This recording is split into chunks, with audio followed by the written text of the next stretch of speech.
Hello എൻ്റെ പേര് സ്നേഹ എന്നാണ്.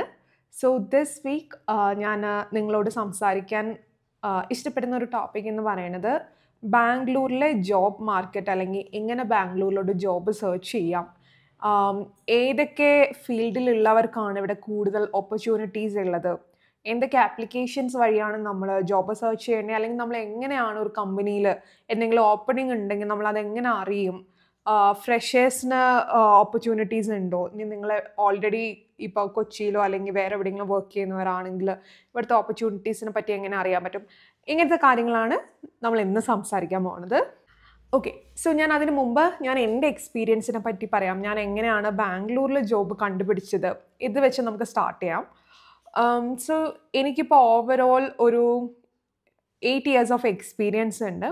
അപ്പോൾ എൻ്റെ ഫസ്റ്റ് കമ്പനി എന്ന് പറയുന്നത് കോഗ്നിസൻ്റ് ആണ്. ഞാൻ കൊച്ചിയിലായിരുന്നു വർക്ക് ചെയ്തത്. അതും ഞാൻ സ്വന്തമായി കണ്ടുപിടിച്ച ഒരു ജോബാണ്. എനിക്ക് റെഫർ ചെയ്യാൻ ആരും ഉണ്ടായിരുന്നില്ല. അപ്പോൾ ഞാനവിടെ കൊച്ചിയിൽ ഞാൻ എൻജിനീയറിംഗ് ആണ് കഴിഞ്ഞത്. അപ്പോൾ ബിടെക് കഴിഞ്ഞ് ഞാൻ ഒരു കോഴ്സ് ചെയ്യാൻ വേണ്ടി കൊച്ചിയിൽ പോയി. അപ്പോഴാണ് ഞാൻ അവിടെ വെച്ച് മനസ്സിലാക്കിയ ഒരു കാര്യം, നൗക്കറി എന്ന് പറയുന്ന ഒരു ആപ്ലിക്കേഷൻ ഉണ്ട്. അപ്പം നമുക്ക് അതുവഴി നമ്മുടെ ഒരു റെസ്യൂം ഉണ്ടാക്കിയിട്ട്, നമ്മുടെ റെസ്യൂം അല്ലെങ്കിൽ CV ഉണ്ടാക്കി അപ്ലോഡ് ചെയ്ത് കഴിഞ്ഞാൽ, നമ്മളിപ്പോൾ ഫേസ്ബുക്കിലൊക്കെ ഒരു പ്രൊഫൈൽ ക്രിയേറ്റ് ചെയ്യില്ലേ, അതുപോലെ തന്നെ നൗക്കറിയിൽ ഒരു പ്രൊഫൈൽ ക്രിയേറ്റ് ചെയ്യാം. എന്നിട്ട് ഒരു റെസ്യൂമെ ഉണ്ടാക്കി അപ്ലോഡ് ചെയ്യാം. ആ റെസ്യൂമിൽ ബേസിക്കലി ഡീറ്റെയിൽസ്, നമ്മളുടെ പേര്, നമ്മളെ അഡ്രസ്സ്, നമ്മളെ കോൺടാക്ട് ചെയ്യാൻ പറ്റുന്ന നമ്പർ, എന്താണ് നമ്മളുടെ എഡ്യൂക്കേഷൻ ബാക്ക്ഗ്രൗണ്ട്, അതുപോലെ നമ്മൾ എന്തെങ്കിലും സർട്ടിഫിക്കേഷൻ ചെയ്തിട്ടുണ്ടെങ്കിൽ അത് എഴുതുക. അതുപോലെ ഇതിനു മുമ്പ് എവിടെയെങ്കിലും വർക്ക് ചെയ്തിട്ടുണ്ടെങ്കിൽ എന്ത് വർക്ക് ആയിക്കോട്ടെ, എന്താണ് നിങ്ങളുടെ എക്സ്പീരിയൻസ് എന്നാണോ അത് എഴുതാം. ഇനി ഫ്രഷേഴ്സ് ആണെങ്കിൽ അത് കുഴപ്പമില്ല. നിങ്ങളെ എന്തൊക്കെ പ്രോജക്ട്സ് നിങ്ങൾ കോളേജിൽ ചെയ്തിട്ടുണ്ട്, ഏതെങ്കിലും ആക്ടിവിറ്റീസിലൊക്കെ പങ്കുചേർന്നിട്ടുണ്ടെങ്കിൽ അതൊക്കെ നിങ്ങൾക്ക് ആ റെസ്യൂമിൽ ഇടാൻ പറ്റും. അപ്പോൾ ബേസിക്കലി ഞാൻ ഒരു ഫ്രഷറായിരുന്നു. അപ്പോൾ ഞാൻ എൻ്റെ ഒരു റെസ്യൂമെ ഉണ്ടാക്കി നിങ്ങൾക്ക് ഇൻ്റർനെറ്റിൽ നോക്കിയാൽ ഒരുപാട് സാമ്പിൾസ് കാണാൻ വേണ്ടി പറ്റും. അപ്പം ഞാൻ അങ്ങനെ ഉണ്ടാക്കിയിട്ടു. അപ്പം എൻ്റെ ഒരു ഫീൽഡ് ഓഫ് അല്ലെങ്കിൽ എൻ്റെ ഒരു ഇൻട്രസ്റ്റ് എന്ന് പറയുന്ന എന്താണോ ആ ഒരു സാധനം വെച്ച് ഞാൻ ഒരുപാട് നമുക്ക് നൗക്കറിയിൽ ജോബ് സെർച്ച് ചെയ്യാൻ വേണ്ടി പറ്റും. അപ്പം ഞാൻ അങ്ങനെ കുറേ ജോബ്സ് സെർച്ച് ചെയ്ത് ഞാൻ അപ്ലൈ ചെയ്തു. അപ്പം അപ്ലൈ ചെയ്ത കൂടുതൽ ഉള്ള ഒന്നായിരുന്നു കോഗ്നിസൻ്റ്. അപ്പോൾ എനിക്ക് അപ്ലൈ ചെയ്തു ഒരു 1 വീക്ക് കഴിഞ്ഞപ്പോൾ അവിടുത്തെ HR എന്നെ വിളിച്ചു. പിന്നെ പെട്ടെന്ന് തന്നെയായിരുന്നു ഇൻ്റർവ്യൂ. അപ്പോൾ 2 റൗണ്ട്സ് ഓഫ് ഇൻ്റർവ്യൂസ് ഉണ്ടായിരുന്നു. അത് ക്ലിയർ ആയി. പക്ഷേ എനിക്ക് ഈ പറയുന്ന പോലെ ഭയങ്കര വലിയ സാലറി ഒന്നുമില്ല. ഇത് നടക്കുന്നത് 2016 കേട്ടോ. അപ്പോൾ എൻ്റെ സ്റ്റാർട്ടിങ് സാലറി എന്ന് പറയുന്നത് ഭയങ്കര വലിയ സാലറി ഒന്നും ആയിരുന്നില്ല. പക്ഷേ എനിക്ക് വേറെ ആരും എന്നെ ഹെൽപ്പ് ചെയ്യാനുണ്ടായിരുന്നില്ല. അപ്പോൾ എൻ്റെ മൈൻഡിൽ എക്സ്പീരിയൻസ് നേടുക എന്നുള്ളൊരു മാത്രമേ ഉണ്ടായിരുന്നുള്ളൂ. എക്സ്പീരിയൻസ് കിട്ടിക്കഴിഞ്ഞാൽ പിന്നെ നമ്മൾ നല്ലപോലെ പെർഫോം ചെയ്യുന്ന, നല്ലപോലെ വർക്ക് ചെയ്യുന്ന ഒരാളാണെങ്കിൽ നമുക്ക് എന്തായാലും ഓപ്പർച്യൂണിറ്റീസ് എപ്പോഴും ഉണ്ട്. അപ്പം എന്നോട് കുറേ പേര് സ്റ്റാർട്ടിങ്ങിലൊക്കെ പറഞ്ഞു, അയ്യോ ഇത്ര കുറവ് സാലറിയിൽ എന്തിനാ ഈ ജോബിന് പോണത്, ഒന്നുമില്ലെങ്കിൽ നീ എൻജിനീയറിങ് കഴിഞ്ഞതല്ലേ. അപ്പോൾ ഞാൻ അതൊന്നും മൈൻഡ് ചെയ്തില്ല. കാരണം നമ്മൾ ഇപ്പോൾ സ്റ്റാർട്ടിങ് തന്നെ 30,000 30,000 രൂപയാണ് എക്സ്പെക്ട് ചെയ്യുന്നതെങ്കിൽ ചിലപ്പോൾ നമുക്ക് അങ്ങനെ ഒരു ജോബ് കിട്ടാൻ ഒരുപാട് സമയം വരും. എനിക്കറിയാവുന്ന കുറേ പേര് അങ്ങനെ ഒരു സാലറിക്ക് വേണ്ടി വെയിറ്റ് ചെയ്തിരുന്ന അവർക്ക് ഒരിക്കലും ജോലിക്ക് പോലും പോകാൻ പറ്റിയിട്ടില്ല. അപ്പം ഞാൻ പറഞ്ഞു വരുന്നത്, സ്റ്റാർട്ടിങ് നമ്മളുടെ എപ്പോഴും ഒരു മൈൻഡിൽ ഉണ്ടാക്കേണ്ട ഒരു കാര്യം നമുക്ക് എക്സ്പീരിയൻസ് നേടുക എന്നുള്ളതാണ്. അപ്പം ഞാൻ കോഗ്നിസൻ്റിൽ ജോയിൻ ചെയ്തു. നല്ലൊരു ടീമിനെയും നല്ല എന്താ പറയുക, എനിക്ക് കുറേയധികം നല്ല ഫ്രണ്ട്സിനെ അവിടെ ഉണ്ടാക്കാൻ പറ്റി. ഞാൻ പ്രൊഫഷണൽ ആയിട്ട് ഞാൻ ഒരുപാട് കാര്യങ്ങൾ ലേൺ ചെയ്തു അവിടുന്ന്. സത്യം പറഞ്ഞാൽ എനിക്കൊരു ഇമെയിൽ പോലും മര്യാദയ്ക്ക് അയക്കാൻ അറിയാൻ പാടുണ്ടായില്ല. ഞാൻ അവിടെ വന്ന് ആ കമ്പനിയിൽ ജോയിൻ ചെയ്താണ് ബേസിക് ആയിട്ടുള്ള കാര്യങ്ങളെല്ലാം പഠിച്ചത്. അതിനുശേഷം ഞാനവിടെ ഒരു 2016 തൊട്ട് 2019 വരെ ഞാൻ ആ കമ്പനിയിൽ വർക്ക് ചെയ്തു. അതിനുശേഷം അപ്പോൾ എനിക്ക് ഓൾറെഡി അറിയാം, നൗക്കറി എന്ന് പറഞ്ഞ ഒരു ആപ്ലിക്കേഷൻ ഉണ്ടെങ്കിൽ നമുക്ക് ആരുടെയും ഹെൽപ്പ് വേണ്ട, സ്വന്തമായിട്ട് ജോബ് കണ്ടുപിടിക്കാൻ പറ്റും എന്നുള്ളൊരു ലെസൺ ഞാൻ പഠിച്ചത് എൻ്റെ ഫസ്റ്റ് ജോബ് എനിക്ക് കിട്ടിയതോടെയാണ്. പിന്നെ എൻ്റെ സെക്കൻഡ് ജോബ് ഞാൻ ബാംഗ്ലൂരിലാണ് എനിക്ക് കിട്ടിയത്. അപ്പം ഞാൻ ഈ സെക്കൻഡ് ജോബ് കണ്ടുപിടിച്ചത് എഗെയിൻ ആരുടെയും ഹെൽപ്പ് ഉണ്ടായില്ല. ഞാൻ നൗക്കറിയിൽ എൻ്റെ ഈ ഫസ്റ്റത്തെ കമ്പനിയിലെ എക്സ്പീരിയൻസസ് എല്ലാം ഞാൻ ആഡ് ചെയ്തു. എന്നിട്ട് ഞാൻ എൻ്റെ പ്രിഫേർഡ് ലൊക്കേഷൻ എന്നൊരു ഓപ്ഷൻ ഉണ്ട് നൗക്കറിയിൽ, അത് ഞാൻ ബാംഗ്ലൂർ കൊടുത്തു. അപ്പം എന്നെ ഒരുപാട് ബാംഗ്ലൂരിൽ നിന്നുള്ള കമ്പനീസ് കോണ്ടാക്ട് ചെയ്തിട്ടുണ്ട്. നമ്മൾ അപ്ഡേറ്റ് ചെയ്താൽ പെട്ടെന്ന് തന്നെ കോളൊന്നും വരണമെന്നില്ല കേട്ടോ, കുറച്ച് നമ്മൾ വെയിറ്റ് ചെയ്യണം. അപ്പം ഞാനിങ്ങനെ റെസ്യൂമെ അപ്ഡേറ്റ് ചെയ്തു. അതുപോലെ തന്നെ നമ്മളെ ഈ നൗക്കറിയിൽ നമ്മളുടെ എക്സ്പീരിയൻസ്, അതുപോലെ തന്നെ പ്രിഫേർഡ് ലൊക്കേഷൻ, എക്സ്പെക്റ്റഡ് സാലറി, ഇങ്ങനത്തെ കാര്യങ്ങളെല്ലാം നമുക്ക് കൊടുക്കാൻ വേണ്ടി പറ്റും. അപ്പം എനിക്ക് എൻ്റെ ഒരു ഫ്രണ്ട് പറഞ്ഞു തന്ന ഒരു കാര്യമാണ്, കൊച്ചിയിലെ ലൈഫ് സ്റ്റൈൽ പോലെയല്ല, അല്ലെങ്കിൽ ലിവിങ് എക്സ്പെൻസും ബാംഗ്ലൂരിലെ ലിവിങ് എക്സ്പെൻസും തമ്മിൽ ഭയങ്കര മാറ്റമുണ്ട്. അപ്പം നമ്മളെപ്പോഴും ചോദിക്കുമ്പോൾ ഒരു 100% ഹൈക്കൊക്കെ ചോദിക്കുക HR-നോട്. ഇപ്പോൾ ഉള്ള സാലറിയിൽ നിന്നും എനിക്ക് ഈ ആദ്യത്തെ കമ്പനിയിൽ കിട്ടുന്ന സാലറി 100% ചോദിക്കുക. അത്ര ചോദിച്ചാലൊന്നും 100% ഒരു കമ്പനീസും തരില്ല. പക്ഷെ നമുക്ക് പറയാം കൊച്ചിയിലെ ലിവിങ് എക്സ്പെൻസ് ടോട്ടലി ഡിഫറെൻ്റ് ആണ് ബാംഗ്ലൂരിൽ വെച്ച് നോക്കുമ്പോൾ. അപ്പോൾ ഇവിടുത്തെ ബാംഗ്ലൂരിലെ റെൻറ്റ് കൂടുതലായിരിക്കും കൊച്ചിയിലെ വെച്ച് നോക്കുമ്പോൾ. അപ്പോൾ നമുക്ക് അങ്ങനത്തെ റീസൺസ് ഒക്കെ പറഞ്ഞ് നമുക്ക് നല്ലപോലെ ബാർഗെയിൻ ചെയ്യാൻ പറ്റുമെങ്കിൽ നമുക്ക് HR-ൻ്റെ കയ്യിൽ നിന്ന് നല്ല സാലറി നമുക്ക് വാങ്ങിച്ചെടുക്കാൻ പറ്റും. അപ്പം ഞാൻ ചെയ്തത് ഇതുപോലെ തന്നെ നൗക്കറിയിൽ അപ്ഡേറ്റ് ചെയ്തു. എനിക്ക് കോൾ വന്നു. ഞാൻ 100% ഹൈക്ക് ചോദിച്ചു. പക്ഷേ എനിക്ക് ഒരു 60% ഹൈക്കാണ് അവർ തന്നത്.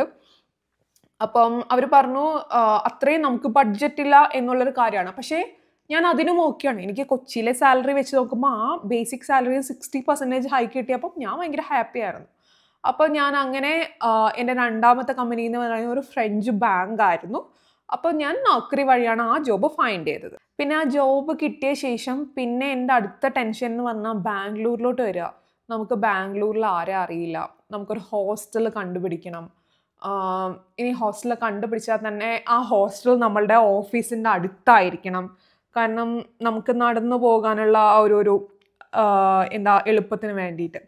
അപ്പം നമ്മളിപ്പോൾ ചെയ്യേണ്ട കാര്യങ്ങൾ എന്താണെന്ന് വെച്ച് കഴിഞ്ഞാൽ, നമുക്കറിയാം നമ്മുടെ കമ്പനീൻ്റെ പേരെന്താണെന്ന്. അപ്പോൾ അത് ഗൂഗിളിൽ സെർച്ച് ചെയ്യുക. എന്നിട്ട് ആ ഒരു ലൊക്കേഷൻ നമുക്ക് കിട്ടുമല്ലോ. അപ്പം ആ ലൊക്കേഷനിലെ near by PGs, ladies PGs എന്ന് സെർച്ച് ചെയ്യുക. അപ്പോൾ നമുക്ക് ലിസ്റ്റ് ഓഫ് PGs കിട്ടും. എന്നിട്ട് അവരെ നമ്മളെവിടെയാണുള്ളത്, നാട്ടിലാണെങ്കിൽ നാട്ടിൽ നിന്ന് ഫോണിൽ വിളിച്ച് സംസാരിക്കാൻ പറ്റും. അവരോട് ചോദിക്കുക റെൻ്റ് എത്രയാണ്. അപ്പോൾ ഇവിടുത്തെ ബാംഗ്ലൂരിലെ PGs പല ടൈപ്പ് റൂമുണ്ട്. സിംഗിൾ റൂമുണ്ട്, ഒറ്റയ്ക്ക് താമസിക്കാൻ ഇഷ്ടപ്പെടുന്നവരാണെങ്കിൽ അതിന് കുറച്ച് റേറ്റ് കൂടുതലായിരിക്കും. 2 ഷെയറിംഗ് ഉണ്ട്, 3 ഷെയറിംഗ് ഉണ്ട്, 4 ഷെയറിംഗ് ഉണ്ട്. അപ്പം നിങ്ങൾക്ക് വേറെ ആൾക്കാരുമായിട്ട് റൂം ഷെയർ ചെയ്യാൻ റെഡി ആണെങ്കിൽ നമ്മൾ അവിടുത്തെ PGൻ്റെ നമ്പറിൽ വിളിച്ച് അവിടുത്തെ ഓണറിനോട് സംസാരിക്കുക, എത്ര റെൻ്റ് ഇത്, മാക്സിമം ബാർഗെയിൻ ചെയ്യാൻ വേണ്ടി നോക്കുക.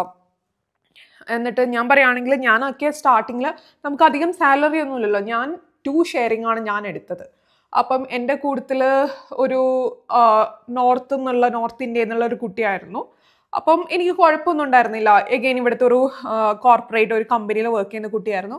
അപ്പോൾ എനിക്കങ്ങനെ വലിയ പ്രശ്നങ്ങൾ ഒന്നും ഉണ്ടായിട്ടില്ല. അപ്പം നിങ്ങൾക്ക് എന്ത് ഷെയറിംഗ് ആണോ, 2 ഷെയറിംഗ് ആണോ, 3 ഷെയറിംഗ്, സിംഗിൾ റൂം ആണോ, ആദ്യം തന്നെ നമ്പർ എടുത്ത് വിളിക്കുക. അപ്പം നേരത്തെ തന്നെ സംസാരിച്ച് വെച്ച് കഴിഞ്ഞാൽ നിങ്ങൾക്ക് ജോബ് കിട്ടുമ്പോൾ ജോയിനിങ് ഡേൻ്റെ 1 or 2 days മുമ്പ് എത്തുക. അപ്പം ഈ PGക്കാർ എന്തായാലും അഡ്രസ്സ് തരും. അപ്പം നിങ്ങൾ നേരെ ആ PGൻ്റെ അഡ്രസ്സിൽ വന്ന് ബസ് ഇറങ്ങാൻ വേണ്ടി നോക്കുക. അപ്പം അതെങ്ങനെയാണെന്ന് ഞാൻ അടുത്ത് പറയാം. അപ്പോൾ ബസ് ബുക്ക് ചെയ്യാൻ നമുക്ക് ഒരുപാട് ആപ്ലിക്കേഷൻസ് ഉണ്ട്. മേക്ക് മൈ ട്രിപ്പ് ഉണ്ട്, അതുപോലെ തന്നെ റെഡ് ബസ് ഉണ്ട്, അല്ലെങ്കിൽ നമ്മുടെ KSRTCൻ്റെ സൈറ്റിൽ കയറിയാൽ നമുക്ക് അത് ബുക്ക് ചെയ്യാം. അപ്പം എഗെയിൻ നമ്മളുടെ ഓഫീസ് അല്ലെങ്കിൽ നമ്മുടെ PG ലൊക്കേഷൻ ഏതാണോ അതിനനുസരിച്ചുള്ള അടുത്തുള്ള സ്റ്റോപ്പാണ് നമ്മൾ ഇടേണ്ടത്. അപ്പം ഇവിടുത്തെ മെയിനായിട്ടുള്ള കോർപ്പറേറ്റ് കമ്പനീസ് വരുന്നത് ഒരു 3-4 സ്ഥലങ്ങളുണ്ട്. ഒന്നെന്ന് പറയുന്നത് ഇപ്പം ഞാൻ വർക്ക് ചെയ്യണത് ബെലന്തൂർ, മാർത്തഹള്ളി ഇങ്ങനത്തെ ഒരു സ്ഥലത്താണ്. അപ്പം ഈ ഒരു ഏരിയ ആണെങ്കിൽ നിങ്ങൾക്ക് നിങ്ങളുടെ ബസ്സിൻ്റെ ഡ്രോപ്പ് ലൊക്കേഷൻ മാർത്തഹള്ളി അല്ലെങ്കിൽ ബെലന്തൂർ കൊടുക്കാം.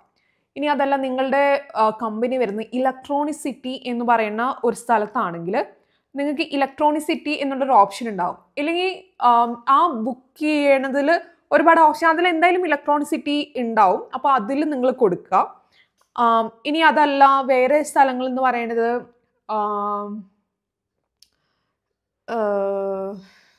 പിന്നെ വേറെ ലൊക്കേഷൻസ് വരുന്നത് ഹെബ്ബാൾ ഉണ്ട്, വൈറ്റ് ഫീൽഡ് ഉണ്ട്. അപ്പം എവിടെയാണ് ഇപ്പം ഈ ബസ്സിൻ്റെ ഡ്രോപ്പിൽ ഇങ്ങനത്തെ ഓപ്ഷൻസ് ഉണ്ടാവും, അത് സെലക്ട് ചെയ്താൽ മതി. അപ്പം ഞാനിപ്പം പറഞ്ഞ ടോപ്പിക്ക് സ്റ്റാർട്ട് ചെയ്തത് എവിടെ പറഞ്ഞു വന്ന വേറെ സംസാരിക്കാൻ പോയ ഒരുപാട് കാര്യങ്ങൾ സംസാരിക്കാനുണ്ടാവും അല്ലെ, റിലേറ്റഡ് ആയിട്ടുള്ള ടോപ്പിക്സ്. അപ്പം ഇങ്ങനെയാണ് നമ്മൾ ബസ് ബുക്ക് ചെയ്യാൻ എന്താണ് റെഡ് ബസ് ഉണ്ട്, മേക്ക് മൈ ട്രിപ്പ് ഉണ്ട്. ഇതിൽ ഏതെങ്കിലുമൊക്കെ ആപ്ലിക്കേഷൻ യൂസ് ചെയ്തിട്ട് സ്റ്റാർട്ടിംഗ് ലൊക്കേഷൻ നിങ്ങളുടെ ലൊക്കേഷനും ഡ്രോപ്പ് ലൊക്കേഷൻ നിങ്ങൾക്ക് പോകേണ്ട ലൊക്കേഷനും ഡേറ്റും കൊടുത്തു കഴിഞ്ഞാൽ നിങ്ങൾക്ക് ബസ് ടിക്കറ്റ് ബുക്ക് ചെയ്യാം. അങ്ങനെ ഇവിടെ വരിക, PG ബുക്ക് ചെയ്താൽ നിങ്ങൾക്ക് വരിക. പിന്നെ എല്ലാ PGസിൻ്റെ അടുത്തും ബെഡ് അല്ലെങ്കിൽ ബക്കറ്റ്, നിങ്ങൾക്ക് ആവശ്യമായിട്ടുള്ള കാര്യങ്ങൾ നിങ്ങളുടെ റൂമിലേക്ക് വേണ്ട എല്ലാം വാങ്ങിക്കാനുള്ള എല്ലാ ഓപ്ഷൻസും ഇവിടെയുള്ള എല്ലാ PGസിൻ്റെ അടുത്തുണ്ട്. പിന്നെ ഇവിടെയുള്ളവർ നമ്മൾക്ക് കന്നഡ അറിയണോ, കർണാടകയല്ലേ ബാംഗ്ലൂരിലല്ലേ, കന്നഡ അറിയണോ? കന്നഡ അറിയണമെന്ന് നിർബന്ധമില്ല. കാരണം ഇവിടെയുള്ളവർ ഹിന്ദി സംസാരിക്കും, ഇവിടെയുള്ളവർക്ക് ഇംഗ്ലീഷ് മനസ്സിലാവും. ഈവൻ മലയാളം പറഞ്ഞാൽ പോലും അവർക്ക് കുറച്ചൊക്കെ മനസ്സിലാവും, നല്ലപോലെ മനസ്സിലാവുമെന്ന് ഞാൻ പറയണില്ല. നിങ്ങളിവിടെ വന്ന് നിങ്ങൾക്ക് അറിയാവുന്ന ഇംഗ്ലീഷിലും തമിഴിലും ഹിന്ദിയൊക്കെ വെച്ച് അങ്ങോട്ട് സംസാരിക്കുക. ഞാൻ അങ്ങനെയായിരുന്നു ഇവിടെ സംസാരിച്ചുകൊണ്ടിരുന്നത്. അപ്പം അവർക്ക് മനസ്സിലാവും. അല്ല, ബേസിക് ആയിട്ടുള്ള കാര്യങ്ങൾ നമുക്ക് പറയാൻ വേണ്ടി പറ്റില്ല, കന്നഡ തന്നെ അറിയണമെന്നില്ല. ബക്കറ്റ് അല്ലെങ്കിൽ ബെഡ് എന്താ വാങ്ങിക്കണമെന്ന് ആ സാധനങ്ങൾ പറഞ്ഞാൽ അവരതിൻ്റെ എത്രയാണ് കോസ്റ്റ് വരുന്നത് വെച്ചാൽ അത് നിങ്ങളോട് പറയും. അങ്ങനെ നിങ്ങൾക്ക് സാധനങ്ങളൊക്കെ വാങ്ങിക്കാം. പിന്നെ ഇപ്പം PG നമ്മൾ കണ്ടുപിടിക്കുന്നതിനെ പറ്റി സംസാരിച്ചു. ഇനി നമുക്ക് സംസാരിക്കാനുള്ളത് ഏതൊക്കെ ഫീൽഡിലുള്ളവർക്കാണ് ഇവിടെ ഓപ്പർച്യൂണിറ്റീസ് ഉള്ളതെന്നല്ലേ.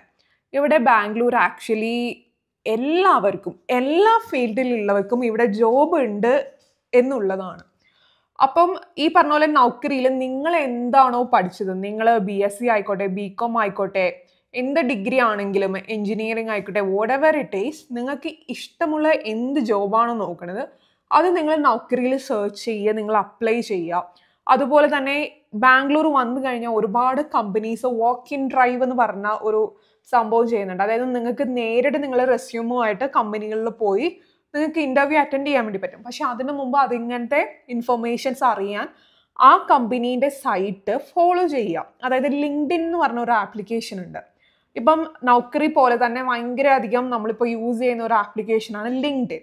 അപ്പോൾ ലിങ്ക്ഡിനിൽ നോക്കുക എന്തെങ്കിലും അപ്ഡേറ്റ്സ് ഉണ്ടോ, അല്ലെങ്കിൽ ഇവരുടെ സൈറ്റ്സിനെ പറ്റി ഗൂഗിൾ ചെയ്ത് നോക്കുക. Walk in drives in Bangalore എന്ന് അടിച്ചു കൊടുക്കുക, അല്ലെങ്കിൽ കമ്പനീൻ്റെ പേര് കൊടുക്കുക. അപ്പോൾ അതിൽ ഡേറ്റ്സ് ഉണ്ടാവും.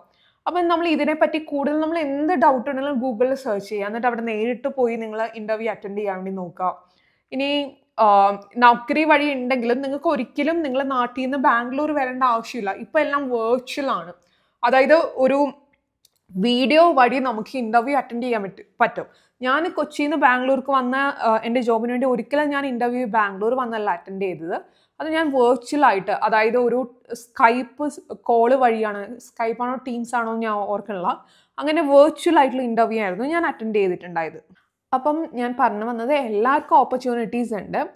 പിന്നെ നമ്മളുടെ സാലറി എപ്പോഴും ഇപ്പം നിങ്ങൾ എക്സ്പീരിയൻസ്ഡ് ആയിട്ടുള്ള ആളാണെങ്കിൽ നിങ്ങൾക്ക് ഇതിനു മുമ്പ് എത്ര ഉണ്ടായിരുന്നോ അതിന് മിനിമം 30 to 40% ഹൈക്ക് നിങ്ങൾക്ക് എന്തായാലും ചോദിക്കാൻ പറ്റും. ഞാൻ പറയുകയാണെങ്കിൽ കുറച്ച് കൂട്ടി ചോദിക്കുക, അപ്പോഴേ നമുക്ക് നമ്മൾ വിചാരിക്കുന്നതിൻ്റെ അത്രയെങ്കിലും എത്താൻ പറ്റുള്ളൂ.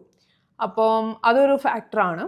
പിന്നെ രണ്ടാമത്തെ കാര്യം എന്ന് പറഞ്ഞു കഴിഞ്ഞാൽ ഈ രണ്ട് ആപ്ലിക്കേഷൻ അല്ലാതെ ഒരുപാട് ജോബ് ഓപ്പർച്യൂണിറ്റീസ് പ്രോമിസ് ചെയ്യുന്ന ഒരുപാട് ജോബ് കൺസൾട്ടൻസീസ് ഉണ്ട് ബാംഗ്ലൂർ. അതിൽ നല്ല കൺസൾട്ടൻസീസും ഉണ്ട്, അതുപോലെ ഫേക്കായിട്ട് നമ്മളെ കയ്യിൽ നിന്ന് ആദ്യം തന്നെ കാശ് വാങ്ങിച്ചിട്ട് ജോബ് പ്രോമിസ് ചെയ്യുന്ന ഒരുപാട് പേരുണ്ട്. അവർ ഫേക്ക് ആണെന്നേ ഞാൻ പറയുള്ളൂ. അവരുടെ കെണിയിൽ പോയി വീഴരുത്. അതായത് നിങ്ങളോട് പറയാണ്, നിങ്ങൾ എനിക്ക് ഇത്രയും 10,000 rupees തരൂ, 20,000 rupees തരൂ, ഞാൻ നിങ്ങൾക്ക് ജോബ് തരാം എന്ന് പറയുന്ന ഏതെങ്കിലും ഒരു ഏജൻസി വഴി നിങ്ങൾ ജോബ് നോക്കുകയാണെങ്കിൽ അത് പൈസ മുക്കാൻ വേണ്ടിയിട്ടുള്ള ഒരു പരിപാടിയാണ്. കാരണം നല്ല കൺസൾട്ടൻസീസ് ഒരിക്കലും നിങ്ങളുടെ കയ്യിൽ നിന്ന് ആദ്യം കാശ് വാങ്ങിക്കില്ല. അവരാദ്യം നിങ്ങളുടെ റെസ്യൂം വാങ്ങിച്ച് അവർക്ക് ടൈപ്പുമായിട്ടുള്ള കമ്പനീസ് ഉണ്ടാവും, അവിടെ കൊടുത്ത് നിങ്ങളെ ഇൻ്റർവ്യൂവിന് പ്രിപ്പയർ വരെ ചെയ്തിട്ടാണ് അവർ നിങ്ങളെ വിടുക. ജോബ് കിട്ടിയ ശേഷം നിങ്ങൾക്ക് ജോബ് കിട്ടിയ കമ്പനിയാണ് ഈ കൺസൾട്ടൻസീസിന് പേ ചെയ്യണത്. അപ്പം അതാണ് കറക്റ്റായിട്ടുള്ള വേ എന്ന് പറയുന്നത്. അപ്പം അങ്ങനെയുള്ള കെണികളിൽ, അതായത് ഇങ്ങനെ ഫേക്കായിട്ട് ആദ്യം തന്നെ കാശ് വാങ്ങുന്ന ആരുടെ കെണിയിൽ നിങ്ങൾ ആദ്യം പോയി വീടരുത് എന്നാണ് എനിക്ക് പറയാനുള്ളത്.